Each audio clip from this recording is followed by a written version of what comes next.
Do you ever feel invisible? Many women say this to me as they go into midlife, and certainly as they go into their 60s, that they start to feel invisible in the world. And I think that there are 4 reasons why we feel this way. So I'm just going to run through them quickly, and then we'll go through them and talk about some of the solutions so that we don't have to feel invisible, because that's not a nice place to be, as I know it all too well. So the 4 reasons that I think we start to feel invisible are to do with our physical appearance, which is changing, not being heard at home, society and media, and number 4, which is the real doozy, is starting to feel invisible to ourselves. So let's start with physical appearance. So as we get older, our physical appearance changes. Our hair loses its colour before it turns grey. Our eyebrows get thinner and go paler, sometimes grey. We get the crow's feet around our eyes. Our eyes can sink in, and then of course they start to become more hooded as the upper eyelid becomes looser. Our lips grow thinner. It's as if we're actually being rubbed out, fading away. And around our faces, this part of our faces starts to feel softer, less defined than it was when we were young, as does this part of our chin under here. Black doesn't suit me. I know this. Have you ever had your colours done? It makes such a difference if you wear colour. It makes you feel brighter. It makes you more visible in the world. You see a lot of older women who have that confidence that we all so admire, wear bright colours and patterns. They might wear makeup. I always feel brighter if I've got my lipstick on. How do you walk? Have you adopted that sort of slight shuffle? You know, that kind of apologetic presence in the world? Stop that. We don't need to apologise for being here. We need to take our space. I was watching somebody the other day on YouTube talking about speaking in public, and he was saying a lot of women, when we talk in public, we balance on one leg, and that makes us look vulnerable and weak. And what we need to do is plant our feet firmly on the ground and really kind of own our presence. And if you try that, if you feel a little bit invisible in public, try standing taller, rolling your shoulder blades down rather than just pulling your shoulders back, and really planting your feet. Feel more grounded. I think that you'll find that you feel as if you're more present. Which brings me on to not being heard at home. Now, if you've been married for a long time, as I have, you've probably said a lot of what you want to say to each other.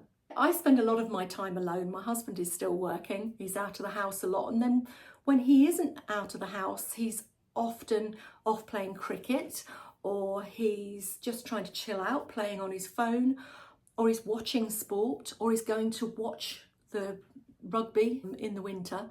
There's not a lot of conversation. You might have older children. Now, who has older children that listen to them? I know I didn't when mine were at home. So we start to feel as if we're kind of shouting into a void. Nobody's listening. So how do we counter that? Well, we surround ourselves by people who actually value our opinions, want to hear what our views are on things, and maybe just hide your husband's phone every now and again. I mean, it's bless him, he does need to wind down. But it is the case that you can start to feel as if you're invisible. Number 3, society and media. I mean, that's a big one, isn't it? I think there's much more representation these days of older women in the press and on the TV. But we still get that old thing, don't we? Like the newsreaders. You've got the younger female newsreader and the older, wiser father figure of a man. Representation is important. And it's all very well to see women who are super smart and coiffed and beautifully made up, and of course they've been in the makeup chair, haven't they, and they've got the hairdresser there, and they can afford the clothes and the things that perhaps make you feel more present and more done. We need more representation of women who look like you and look like me. You know, I'm making assumptions about what you look like here, aren't I? I think that we need representation of what women in their 60s and beyond actually look like. And that's why I've put my face on this thumbnail and in this video a few moments ago with absolutely no makeup whatsoever, because that's what 63 looks like for me. And I want the world to see me as I am. I don't want to have to put on a mask to be seen. And I think that more often that we show ourselves as we are, the more visible women in our age group can be. And on the subject of changing physical appearance and how it can affect us, I did a project a few years ago, back in 2020, called Face It, Own It, the barefaced truth of midlife women. And I'll put a link to the video that I made, the film that I made. It's very short, 14-minute film, interviewing these women. And you can hear them say what they think of their changing appearance and of growing older in general. And you can see the portraits, the black and white portraits of women over 40 without their makeup. It's a project that's really close to my heart, and I hope that you enjoy watching that film.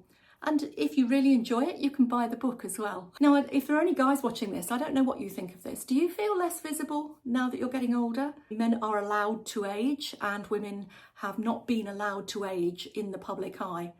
But I'd be interested to know, do you feel that lack of visibility? Let me know in the comments. And finally, we have what I think is one of the most important things that make us feel invisible, and that is becoming, put my teeth back in, and that is becoming invisible to ourselves. If you're going around taking in all these influences and looking in the mirror and feeling disconnected with the way you now look, of course you feel invisible. How do we counter that? Well, we said before about surrounding yourself with radiators rather than drains, as they say, people who lift you up, who bolster you, who understand where you are in your life and are interested in what you have to say. But also, we need to look after ourselves. You know, a lot of stuff is bandied about self-care, isn't it? To me, self-care isn't about having candles around the bath and so on. I mean, a long soak in a beautiful bath is lovely, of course.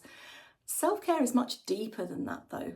Self-care is about taking time for ourselves, about putting ourselves first, about being selfish in the best possible use of that word. So take back your visibility. There's a wonderful song that I like to think of as my anthem by Frank Turner. There's a little snippet here. He says, "I won't sit down and I won't shut up. And most of all, I will not grow up."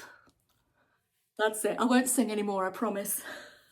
But I love that because no, this is how we take back our visibility. We refuse to become invisible. We're here. We're entitled to be here. Embrace it. If you've enjoyed this video, please like, subscribe, comment. I'd love to know what you think. And if you've got any more tips about how to be more visible in the world in midlife and beyond. See you next time.